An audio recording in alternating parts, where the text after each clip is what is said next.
and the recording of the presentation will be uploaded to the Research Centre's YouTube channel in due course.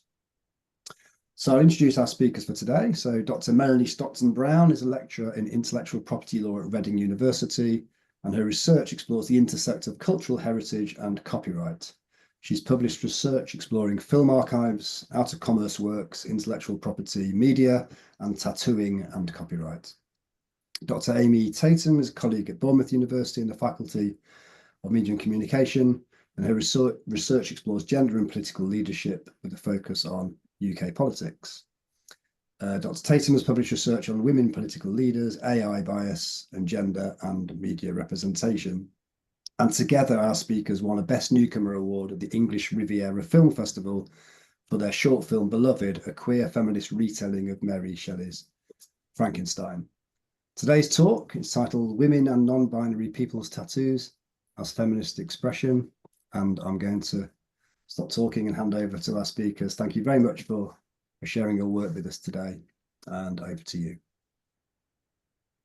Okay, thank you very much. Thanks everybody for joining us as well this afternoon. We're really excited to share with you what we've been working on. So yeah, that's us with our queer feminist puppets when we did our retelling of Mary Shelley's Frankenstein, which was an amazing experience. But we started working on this research project with some WAN research funding that was to start looking into the way in which women and non-binary people's tattoos could be seen, or if they can be seen, as a form of feminist expression or as a political statement. So what we're going to do today is to outline some of the literature that informs the work, talk to you a little bit about our methodology, and then bring forward some of the findings that we've had from our discussions. So I'll hand over to Melanie. Okay, thanks, Amy. So hi to everyone. I know some of you from being at Bournemouth University till quite recently. And for those I don't know, it's lovely to meet you. So just to kind of get started, we thought we'd actually show you some photos of women and non-binary people's tattoos, because this, of course, is an entirely visual medium. So it didn't really make sense to do this without some images of them. So on this screen, and hopefully you can all see these, we've got three kind of tattoos here that are distinctly related, or the people that have them identify them online as being linked to feminism in some way. So we have feminist written across the knuckles of this image, the kind of larger image, which, from having had our experience, a small amount of experience with finger tattoos, we know just how painful that must have been. So a huge amount of respect to the person wearing that. And then we have two other images here, more on the right-hand side of the screen. And the bottom one says Black Women's Power. And the top image is of a Black woman. And these are images that these people associated with feminism in their tattoos. If we could go to the next slide, please, Amy. And these are some more kind of so-called feminist tattoos that we wanted to show you, just this huge variety. So the two we have on the top here, these, there was a huge response in the kind of feminist world and the tattoo community around abortion rights in the US. And we've seen similar debates and kind of responses to that around the world, and then we've seen tattoos that have repeal, my body, my choice. This one we have on the top left here, my body, my choice, my power, my voice. I thought it was a particularly powerful one, wanted to share with you. And the images we have along the bottom, these are of Indigenous women and their Indigenous tattooing practices. And that's something I'm going to talk a little bit more about in a moment. But I wanted to show you this kind of variety of women in tattoos, and how different communities, how they view their tattoos and how those tattoos manifest on the body can look very, very different visually, but they all have very, very strong meaning to those people. Next slide, please. And another really, really important aspect of our research was tattoos and non-binary people. And non-binary people and tattooing actually has an incredibly long and really cultured history that I'm going to talk about in just a moment. So we wanted to share some of these images with you. So this is a kind of combination of Western tattoo iconography on non-binary people and also Indigenous iconography. And we can see just, a beautiful range of images here. So yeah, I hope you're getting to enjoy seeing these because they're some absolutely beautiful images. Okay, thank you. Next slide. Okay, and following on from that, one of the first places we wanted to start is that tattooing has an incredibly long history. But for non-binary people in Indigenous communities, tattooing has been interwoven with identity making for a very, very long time. So in a number of Indigenous communities, there is a concept of two-spirit individuals, sometimes known as 2S, and that is similar to the concept we have of non-binary, although not exactly the same, but that's a way of understanding it if it's a new concept to you.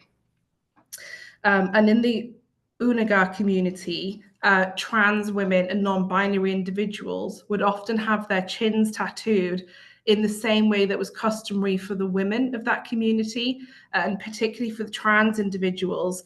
This was a way of really celebrating their identity in the community and the way in which they were recognized.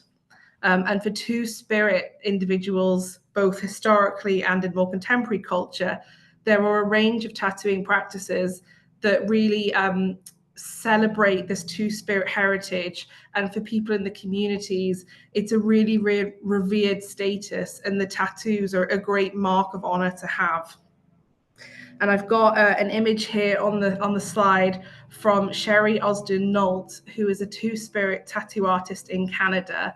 And they have been kind of reclaiming some of the heritage around this tattooing practice with skin stitching in particular. So you might be able to make out, if you kind of look quite closely at the image, as opposed to it being a kind of completely unbroken line, you can see little gaps. And this is literally because in these communities, tattooing is done in a stitched method the way we would fabric, and it's woven into the skin with a dyed piece of material, and the dye is left behind. So this obviously connects a culture to embroidering and cloth making and textiles that goes back thousands and thousands of years. So just really, really wanted to share that image with you.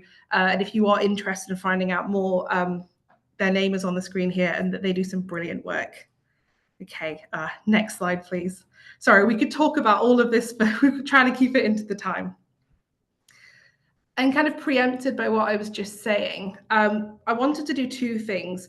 First of all, address some misunderstandings that continue to be perpetuated in our society, and also some really exciting and important community work that is being done to reclaim traditions. So there's often a rhetoric, even upheld within academia, even in scholars in this field, that tattooing is new, especially in the West, that tattooing was only done by men for men, and that, particularly when we think about even just this country, you'll often, if you type in tattoos, the first thing that will come up is some sort of news article that will say only for sailors, or once associated with sailors and criminals, now we have all these people being tattooed. And happy to give you all the sources for this if you'd like to find out more, but those are myths. That is actually not true at all. Tattooing predates any written language in the world, and there are records of tattooing cultures on 6 continents. Almost every community has had tattooing in some way. And what's really, really important for our research is the majority of that tattooing has been done by women, usually for women or on women or non-binary or two-spirit peoples.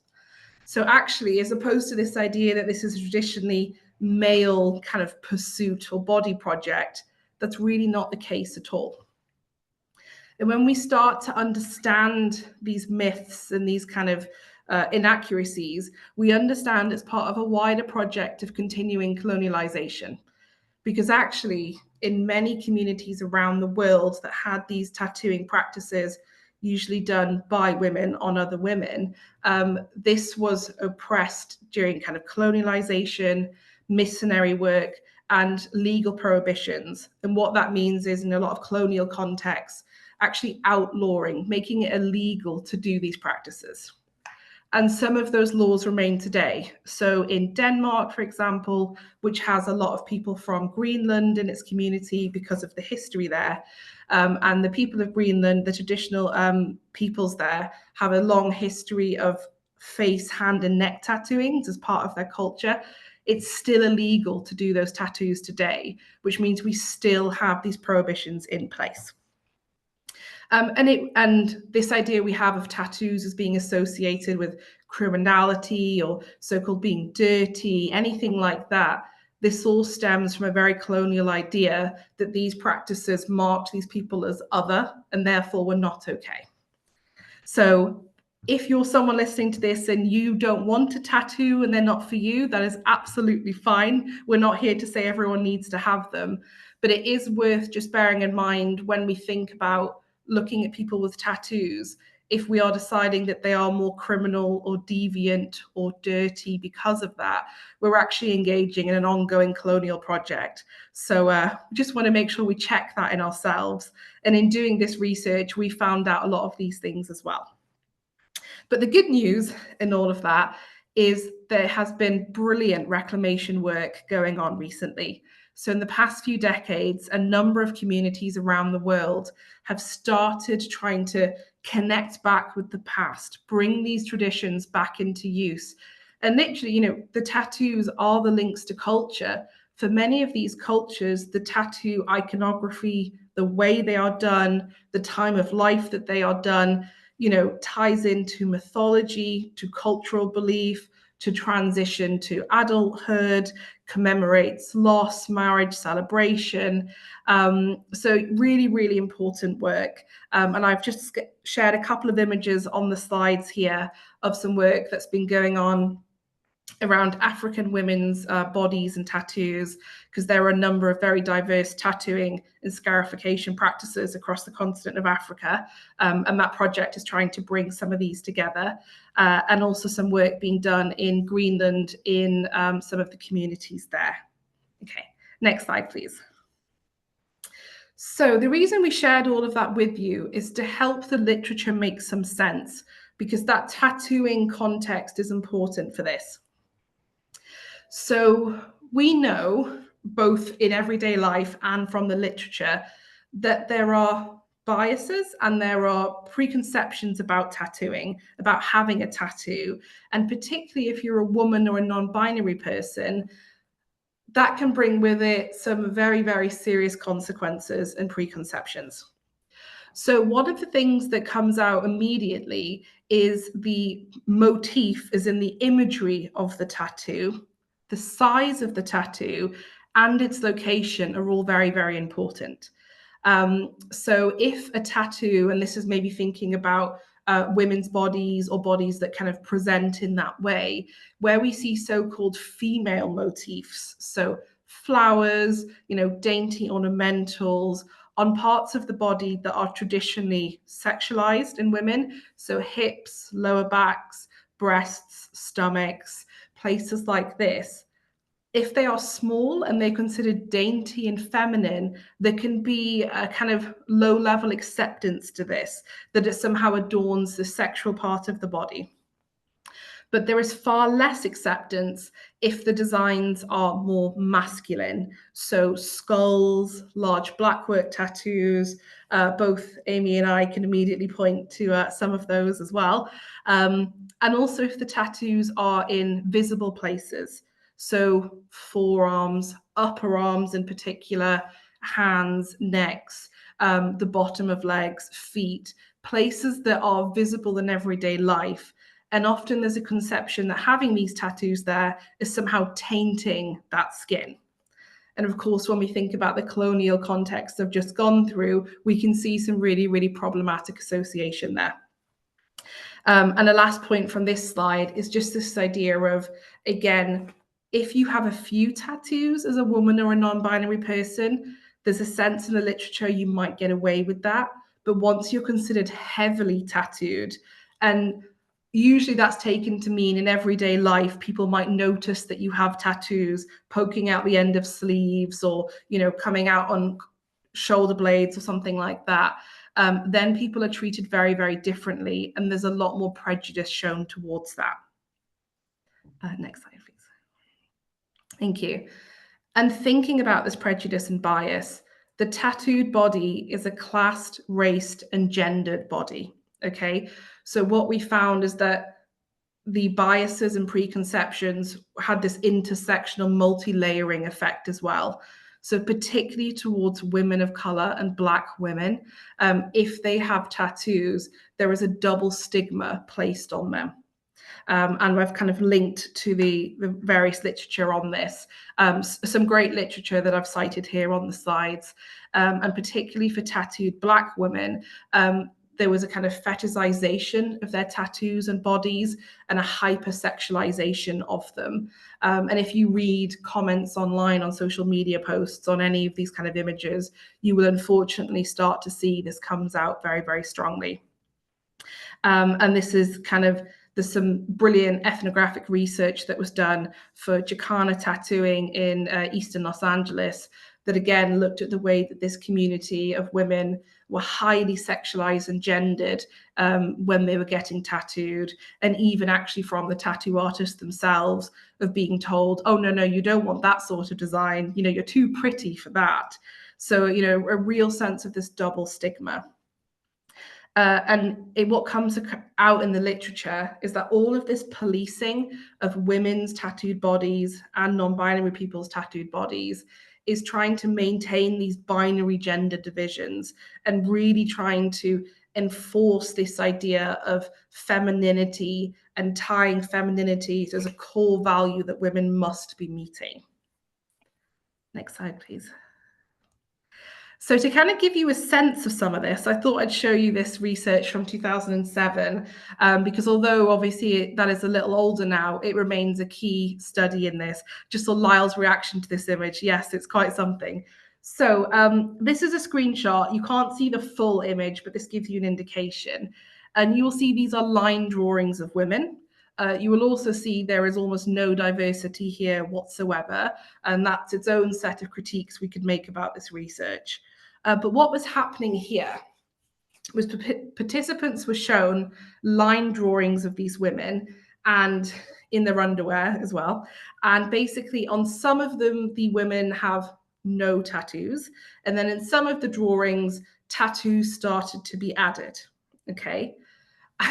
And what I can tell you is that overwhelmingly from line drawings of women, where there were more tattoos displayed, and certainly where the tattoos such as in images E and F are on the upper arm as opposed to the more kind of sexualized hip, the participants regarded these women as less physically attractive, more sexually promiscuous, meaning they're likely to have more sexual partners, and heavier drinkers, so consuming more alcohol than the untattooed women.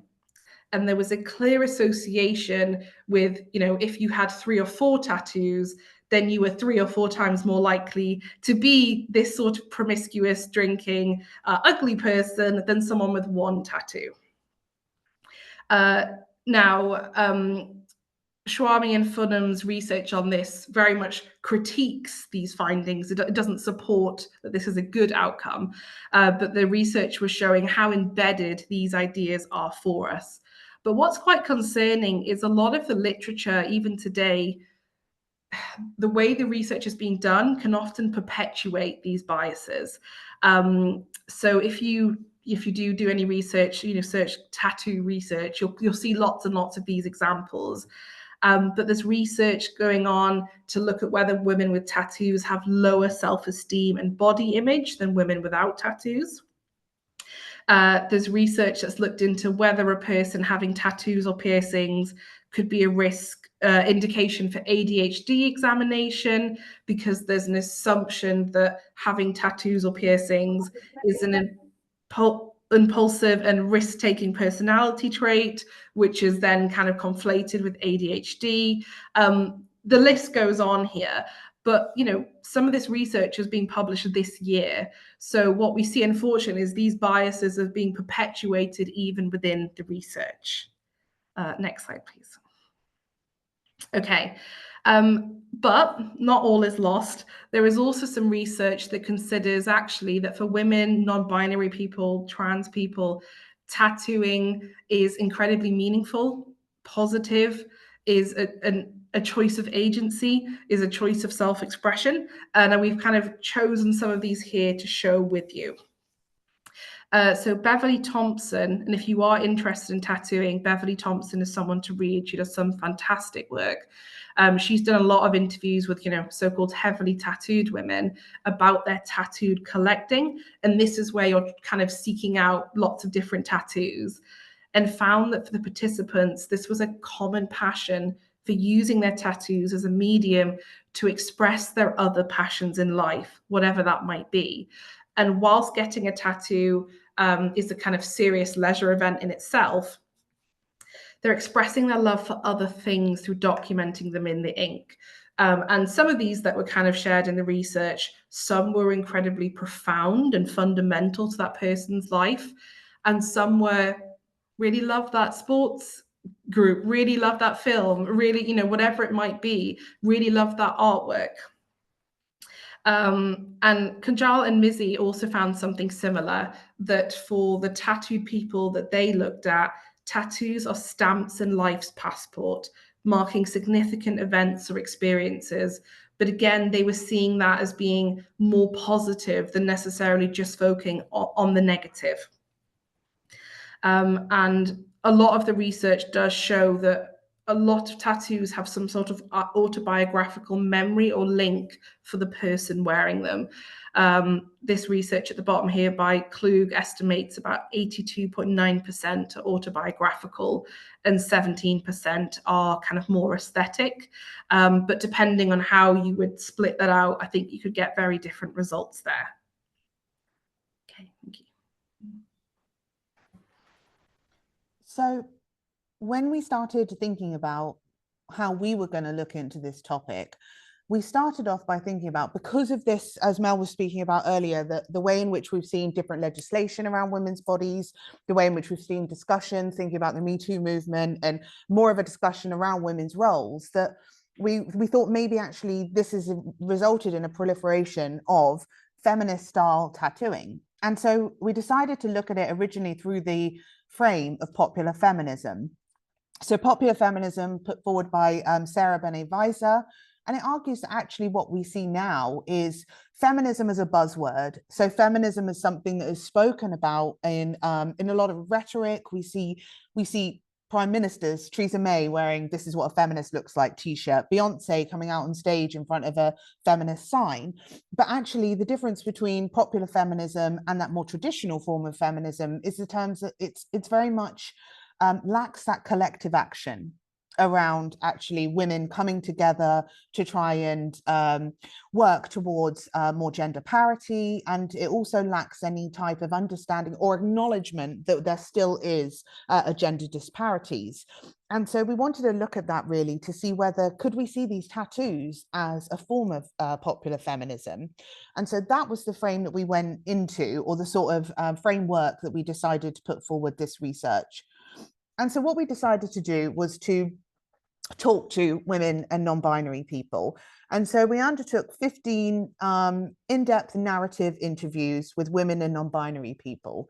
And by narrative interviews, what that meant was we sat with the women and the non-binary participants and asked them to tell us stories about their lives, basically. Molly Andrews talks about narrative interviewing and says that when you ask somebody to tell you a story, they're much more likely to speak to the feelings and the emotions involved in a situation. They're much more likely to stay closer to their own truth than if you were to ask them a straightforward yes, no, back and forth question. And so for us, that was the important aspect. It was understanding these participants' experiences and their feelings and emotions towards their tattoos and the reasons behind them even, or even just how they made them feel. And so we did them online, we did them in person, because we had quite a wide variety of people, all in the UK, but we were really lucky actually, because we weren't sure how recruitment was going to go, but then we suddenly got all these people getting in touch with us because well, we got into some networks, didn't we? And so, yeah, suddenly we had loads of people who were emailing us asking to take part, which was brilliant because we got to meet some amazing people. But yeah, so we spoke to these people, we had narrative interviewing, and what we did was similar to Gail Lewis talks about this. I'm a massive fangirl of Gail Lewis, if anyone's ever read her work, but she talks about how actually when we hear lots of people's stories, we can pick up these patterns that flow across those stories. And that's absolutely what we were looking to do here. We absolutely celebrated and recognized everybody's individual, but we were looking for was there though those links that were joining our participants together? And so that was how we undertook our methodologies, and it was such a brilliant experience. We had such an amazing time. And so what we've put together is some of the key findings, some of the key themes that have come out of these interviews so far. And so the first one was the theme of judgment. And within that judgment, it was very much our participants talked openly about the fact that they could and had experienced a societal judgment on them as being women or non-binary people with tattoos. And this came very much as a public judgment, which was often vocalized. And as one of our participants said, now that I have tattoos, it's as if I'm public property. And our participants talked about how people would come up to them in the street, strangers, note their tattoos. We've had this too, note that they don't like them, that they think they're ugly, or just asking really personal questions about the why and the wherefore.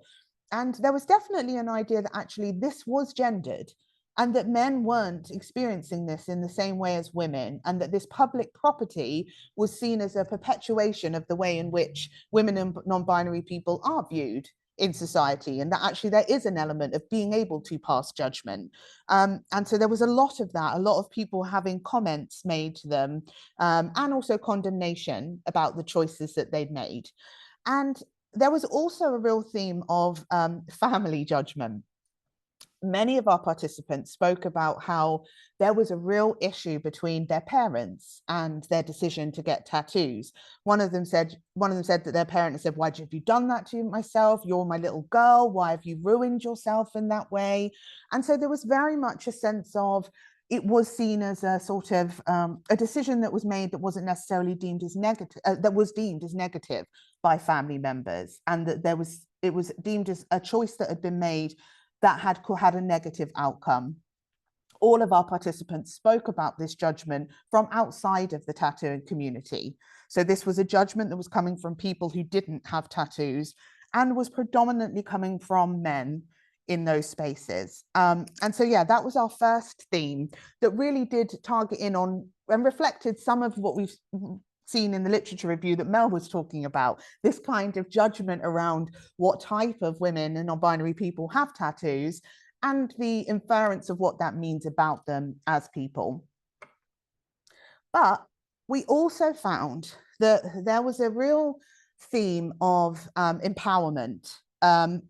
And so much of the literature that Mel touched on and that we've been reading really frames a tattoo for a woman or a non-binary person as a trauma response, as a way in which women and non-binary people can sort of reclaim a body after it may have been violated or treated in a disrespectful way. Now, our participants did not speak about that at all. There was not a discussion around that. And it wasn't that we didn't have a space to talk about that, because we did talk about some very specific, life situations. But what we found in ours was that actually it was a really positive experience. And the discussions that we had were really positive around women and our non-binary participants being able to take charge of their own bodies and being able to decide what they were going to be doing. It's my body, I'll do what I want, and if you don't like it, you don't have to look at it. It's what one of our participants had said.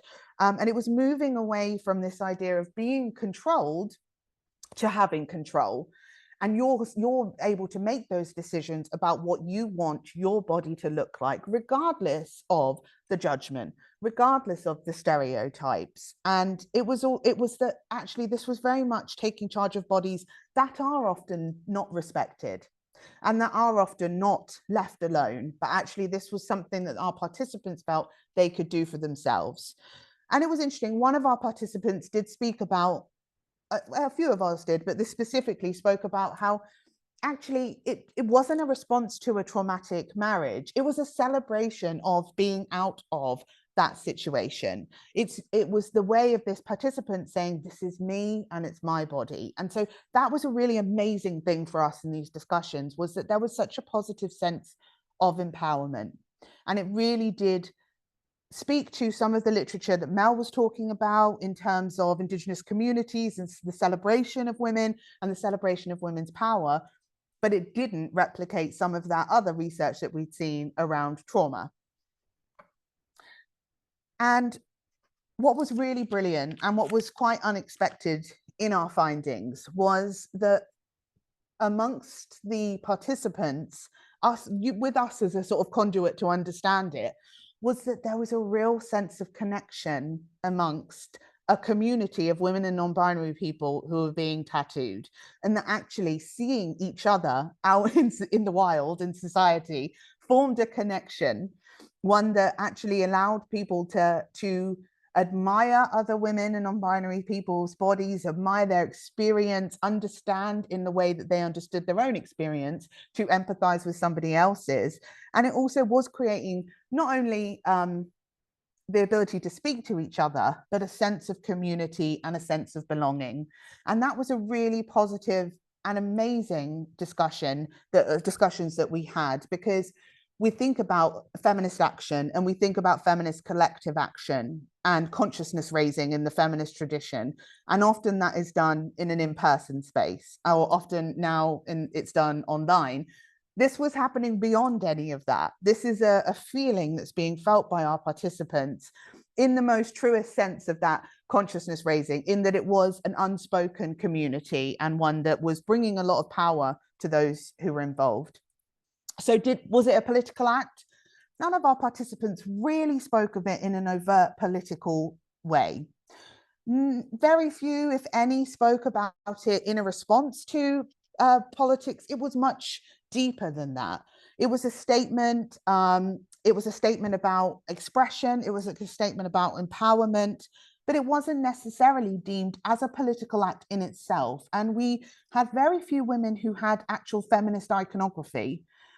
We had some of our participants who had bodies tattooed upon them. One of our non-binary participants had a body on them that for them represented a non-binary body, and that was very important. But we didn't see some of the traditional feminist tattoos that maybe we would have expected, given the nature of, or the title of the research that we were looking at. So, Mel, do you want to just go over this bit? Thanks, Amy. So kind of from all of that, what we expected to find initially going into it, as Amy's been saying, isn't necessarily what we did. And we were delighted for that, because actually what we did find, we thought was so wonderful and so connected. So as Amy's been alluding to, we didn't see these kind of overtly or stereotypically, so-called feminist tattoos, or this kind of discussion around their tattoos being feminist or representing a feminist iconography. But instead, this sense of the tattoos themselves engendering a community amongst women and non-binary people is fundamental and is a real contribution of our research, and one that we're really proud to have made. Because we found that this was an inherently feminist act, this network of people that, and as Amy said, we've experienced this ourselves. If I sit on a bus and I'm out in a public space and I see a woman or a non-binary or trans individual with tattoos, I feel a sense of kinship with them. And often I can see some people nodding, if you catch it poking out the bottom of the sleeve, there's a nod of appreciation. And it really is appreciation, not a sexualization, not an attempt to probe as to why or want more or try and seek this as Amy was saying, often comments from men can come from a space of feeling like, well, now you've made your body public property, let's talk about it. But instead, a real sense of, I see you and I feel connected to you. And we found that this was so empowering because this was agency, self-expression, and autonomy, but from a place of love, connection, joy, exploration, not in a response to trauma, as a lot of the literature tries to link to. And as Amy's explained, we really didn't see any of that. These were not trauma-informed tattoos. Instead, these were joyful expressions of something else. And it's this collective group connection that we're really, really particularly interested to find, proud to have found, but also isn't something that has been found in the literature so far. And it's this kind of unspoken support that actually overall was a much wider tapestry of kind of feminist statement or political act than perhaps just having a symbol tattooed on you that other people would read as feminist. And so what we feel is that from this, we are providing some new insights into how women and non-binary people experience and understand their own tattoos. And what we're really hoping is that this is going to add to the literature to counteract some of that existing negative tattoo literature that's out there, and actually that in no way with these tattoos that our participants were talking about, they were not ways to defile their bodies, to ward off any sexual desire. That wasn't what it was. It was much more about placing autonomy back into the hands of women and non-binary people. And what was interesting was when we came into it through the lens of popular feminism, the idea was actually, are we going to be seeing that, yes, these women, the proliferation of women having tattoos and non-binary people having tattoos is in response to that? No, that wasn't it at all. Popular feminism did not enter into it in terms of the way in which these participants were experiencing their tattoos. This was feminist collective action taking place in a space beyond the virtual, beyond the in-person, but exploring feminist collective action as an outward expression of bodily empowerment and a collective action of the mind as opposed to anything else. And so we feel that that was a really positive aspect of it, and one that when we talk about it, we get really excited about as well. So yeah, that's where we are in terms of our research at the moment. So thank you for listening. We are writing this up at the moment to try and get some of this. So any comments and questions anyone has, we would absolutely love to hear them. Thank you so much. We do have both comments and questions in the chat. Brilliant. Excuse me. We've got questions from Imran and Fiona, and then comments from Lyle and others. So I'm going to invite the questions first. And Imran's question, actually, Imran, do you want to ask it? Because you also have some very interesting research that you're doing of your own to share. So it seems more appropriate for you to explain the work you're doing and then ask your question about spatiality yourself rather than me clumsily paraphrase it. Paraphrasing. Yeah, thank you. It was a little bit of a ramble, to be honest with you. I think I got overexcited just about what Dr. Brown was talking about with regards to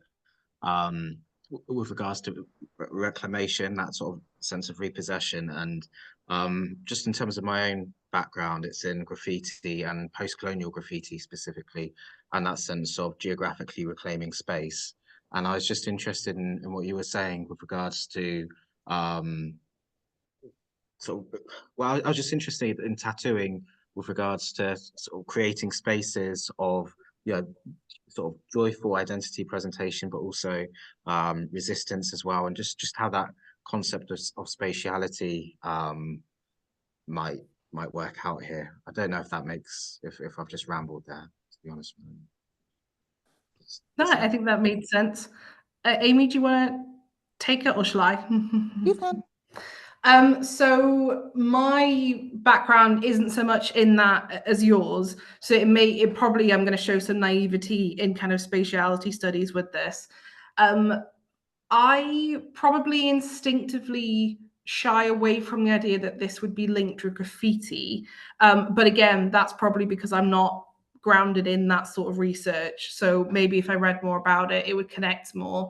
But in terms of that kind of post-colonial space making and taking back, I think is the kind of heart of what you're saying. I think that there are a number of these kind of Indigenous tattooing community projects that absolutely fit within that. And what's been quite interesting in particular is, as these traditional ways of tattooing and these motifs have kind of been revitalized, there's then been a lot of resistance to people outside of those communities mimicking those tattoos or having them as well. So we see this sometimes in New Zealand, Australia, we're seeing this in Greenland, we're sometimes seeing this in kind of Canadian and US communities as well. So I think that's quite interesting, because almost in that space of, you know, is it cultural appropriation? Is it not? Isn't art we all something we share? That might be something you'd be quite interested in looking at, because what I think is often missing from that debate, even though it's one I find very interesting, is again, it overlooks the fact that this is predominantly a woman and non-binary person's body project. And actually, I've seen a number of things that then have 4 or 5 men, and that's not to say men can't be involved, but kind of talking about this at cross purposes. And I'm like, but we're not actually listening to the people whose kind of work and culture this is. So yeah, I'd be happy to send some stuff to you on that you might find really interesting. There's a particular lady in Greenland who is both a tattoo practitioner and an academic on this, and I can send you her papers. They're really good. Oh, thank you. No, I really appreciate that answer. I could, you know, ask all sorts of questions about. But I do think just wanting to learn more about it. But I know that other people have got things to say as well. But thank you.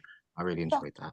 I do think that there is an element of this idea of the space, right? And if you're not given a space in the community, then you find your own space. And I do think that there is definitely a link between what you're talking about in terms of finding a sort of, not necessarily a counterculture space, but you know what I mean. And I think that that is part of what our participants are talking about when they talk about my body, my choice. I get to say, your judgment doesn't matter.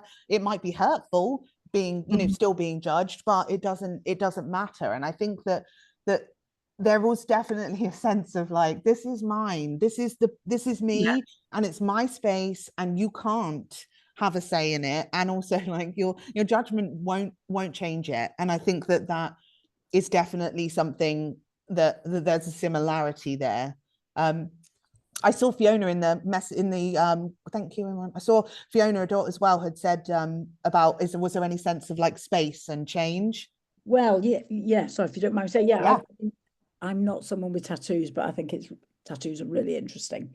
And I just I never know whether tattoos are about permanence or about change, because obviously any tattoo is permanent, and so it's about valuing something that lives with you, or whether tattoos are all about changing what you look like. And I just wondered, I know it's not a feminist thing, I just wondered if anything came out about those two ideas, whether people saw tattoos as being an opportunity to constantly change the way they looked, or whether it was all about having an image that will stay with you for the rest of your life.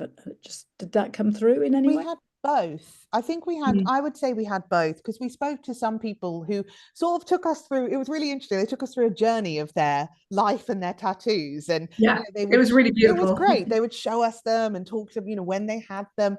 And there was some change in that. There was some where they had said, you know, I had this done by a mate when I was 13, and now it's a bit awkward, or it's a bit embarrassing. And so there was some evolution of their tattoos. There were some cover-ups, there were some removals. And I think more and more in the tattooing space, there isn't a sense of permanency really, because everything can be reworked, or it can be removed, or it can, you know, whatever that is. But it wasn't, as far as I remember, Mel, it was never about changing appearances.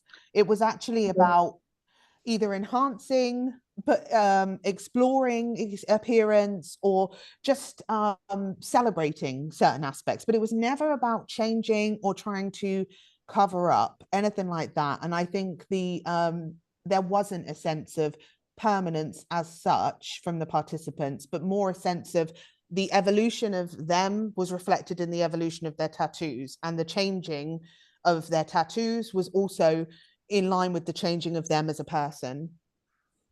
Yeah, I would agree with that. And I think for a lot of the participants, there was this sense that feeds back to that thing from the literature of, you know, stamps and life's passport. And it felt like that was how they kind of felt about them. And even our participants that had tattoos that were, you know, maybe a bit older, maybe the tattoo style isn't what they would go for now. As Amy says, maybe it was done by a friend and it wasn't the best done, or even that friendship has now ended. And there's a sense of, oh, you know, but there was never any sense of kind of regret. There was, and in terms of about the appearance, what I feel came through, but I am also superimposing my own personal view on this, I appreciate, is something that actually comes out very strongly in Maori conceptions of the moko tattoos, which are the traditional chin tattoos, is the sense that for a lot of people, getting tattooed, they feel more them than ever before. So as opposed to altering their appearance, almost in a way, this was always their true appearance. That's not necessarily to say that all of our participants felt that. That's probably more my own personal thought as well. And yeah, I think Amy raises a good point around the permanence, because now, if we wanted to, we could get laser tattoo, we can get our tattoos reworked. I have a cover up on my wrist that people can't even see. It's under another tattoo, which in itself is quite interesting, because to read that tattoo, you wouldn't see the original one, but I know it's there. And actually, I think for a lot of our participants, there was this real sense of, even if someone else was to look at this tapestry on them and not make sense of it, they were okay with that, because it only mattered how they read it and that they could read it. Yeah. And just to say, you're very welcome here, Fiona, even without tattoos. That's not a problem. Thank you. I'm just conscious of time. So we have questions from Anna and then Jay McLeod. Sorry, I don't see the first name. And then it would be great if Lyle could come in as well if we have time to comment. But Anna asks about whether it was the research questions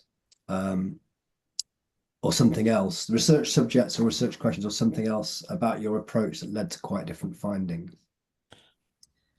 I think that maybe for me personally, I think I'd underestimated the people that we were going to talk to. And I think that I had thought, in my own research, I look at popular feminism a lot, and especially in terms of political leadership and participation. And my worry was that, and not my worry, it wasn't a worry at all, but my thought was, okay, are we going to see I thought we'd see lots of feminist iconography, and I thought we'd see lots of resist or RBGs or things like that, and I had really thought that was what we would see, but we didn't. And so I think it was more of an assumption made by me anyway, that we would see that, but we didn't. I made it too. Yeah. And so I think the methodology helped. I really do. I think that actually sitting in rooms with our participants and letting them lead the conversation. And we started off by just saying, can you let us know a little bit about your tattoos, which ended up in these amazing journeys we went on with them. And I think it was the narrative aspect of it, that they just spoke to us, and that really opened my eyes anyway to a much more nuanced idea of feminist tattooing.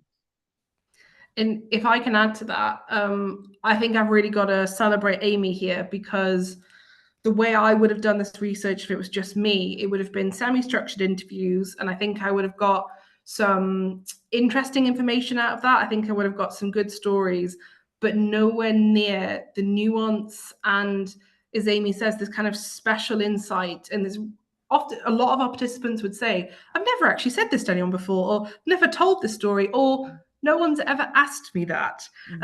So I think Amy's kind of specialism in leading the way she did with the methodology, I think that was absolutely why we got something different, because the questions that we otherwise would have asked would have led us down do you have any tattoos that you see as kind of feminist? No. Oh dear, that doesn't work with what we were looking for. Yeah. But instead, as Amy says, just saying, can you tell us about your tattoos? Like, what would you like to tell us? And if they wanted to show us, they could. If they didn't want to, we never probed it. And actually, I think that's why almost we realized that we'd started out from just a point that was more in the dark than the reality actually of the interior life and world of many of these women and non-binary people. It's a great question though, Anna. Thank you. Thank you. There's one more I'd really like to get in, and then I'll also see if Lyle would like to respond as well, which is about whether any of your participants articulated the opposite of judgment. So in other words, did anyone talk about an unwanted fascination with their body project, even grabbing or touching? Yes, they did. And we've also experienced that as well. And interestingly, actually, I would put this still under the judgment category, although it may not have been meant as such, because to me, there was this, as Amy kind of, I think, put it really nicely, there was this sense that now you were tattooed, you were public property, you'd entered a public space where your skin was not just, people will come up to me in public and say, I think your tattoos are ugly. Just walk up to me and say that. I'm just, waiting to buy something in a shop. But people will, and it's the same for our participants, particularly women. Women will have clothing moved to look at sleeves. If there's something visible or poking out slightly of a shoulder, bra straps might be moved. Real physical touching of bodies. And often, which ones can't I see? Yes, is often absolutely. The question that we're giving, or who gets to see those ones? That's that kind of thing. So yes, I think absolutely. It's not even the things that are on display. It's a sort of as if it's an invitation, or an unspoken invitation to think about where there might be other ones on people's bodies. And I think that was definitely something that our participants had experienced. And I think also had experienced what Mel spoke about in terms of the literature, the stereotyping around the promiscuity of women who are with tattoos, and then the response that evokes from men. The tattoos in the right places for women, I should add, not the ones on the upper arms or forearms. But yeah.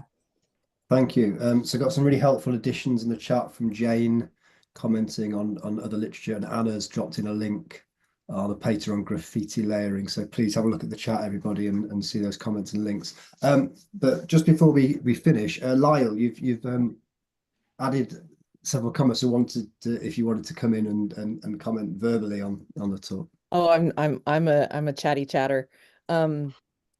No, I really love this, and I'm glad you got to expand on your methodological approach, because I think that is really fantastic, which is that openness and letting the participants lead you where it's going to go.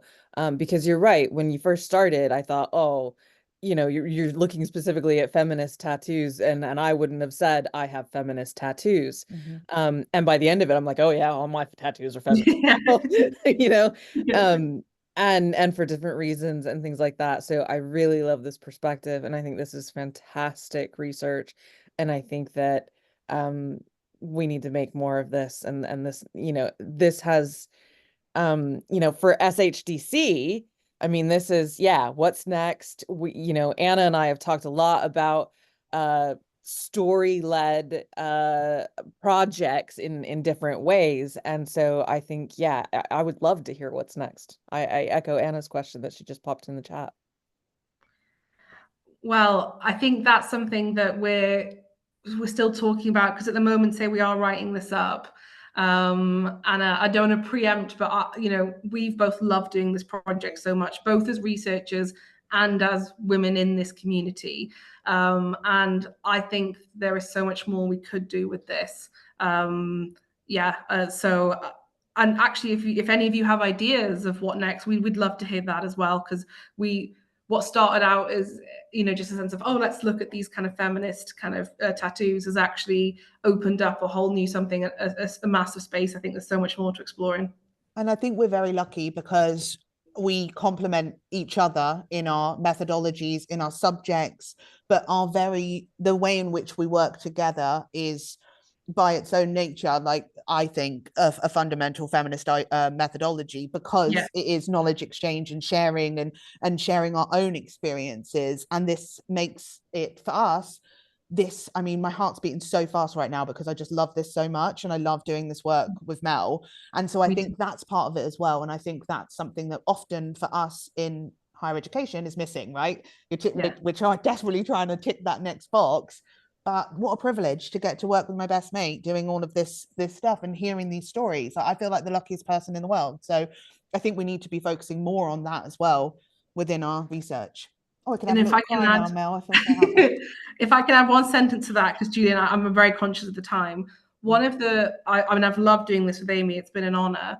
But I think one of the massive things, along with Amy's expertise in methodology and actually taking methodology seriously, has also been, we did it slowly. We didn't rush this. We didn't rush thinking about it. We didn't rush reaching out to people. We did these interviews a little while ago. We spent a long time thinking about this, going through the data, thinking about it again, reading more literature, thinking about it again. And I think that's something I'm really maybe just realizing in this moment, as well as I say it, that our research has been so much better for not just thinking, let's get this paper out quickly, get it published, bang, done by summer, onto something else, what's next for ref.